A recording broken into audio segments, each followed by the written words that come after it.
Hi everybody, welcome back. Today I'm going to be replacing the alternator on my Jetta. It died a little unexpectedly, so I wasn't able to make a diagnostic video, but either way, this will be the best video for you to watch if you need to replace the alternator. My car is a 1.8T, if yours is a 2-liter with a VR6, I'm not sure if this will work as well, but you can definitely check it out. Let me know if you have any questions. Thanks for watching. To complete this job, you'll need a hammer, ratchets, 13mm socket, 10mm socket, 5mm Allen driver, 14mm wrench, extensions, flathead screwdriver, and a pin to work with the belt tensioner. This is the alternator right here in the front, just so there's no questions. Right under the intake manifold, real easy to see, not so easy to get at. With filming, it took me about 2 hours to complete this, so if you're experienced, figure about no more than 1 hour, and if you're new, plan for 2. Using your 10mm socket, start by removing the negative battery terminal. You don't have to, but I would suggest moving the PCV lines out of the way. It's just a 10mm socket, they unbolt real quick, and they can just get pushed out of the way and you don't have to worry about it. Next, you want to unplug the alternator. It's another one of those pesky Volkswagen clips, so be careful that you don't break it. For the lower terminal, you want to use a small flathead screwdriver to remove the dust cap, and then use a 13mm socket to remove the bolt.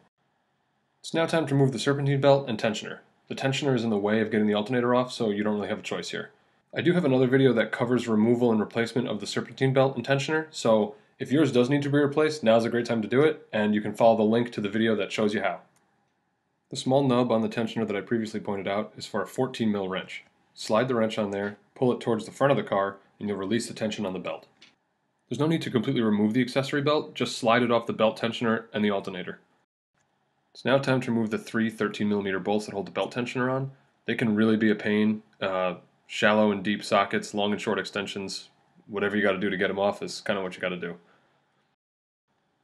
You can remove the 2 13mm bolts holding the alternator on now, but we will have to remove the throttle body to get the alternator out of the engine bay. All the repair manuals I read said you had to remove the throttle body to get the alternator out.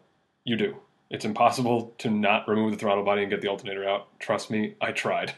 So take the 5mm Allen, remove the 4 bolts that hold the throttle body on, and the alternator slides right out. Don't even waste your time trying to not do that.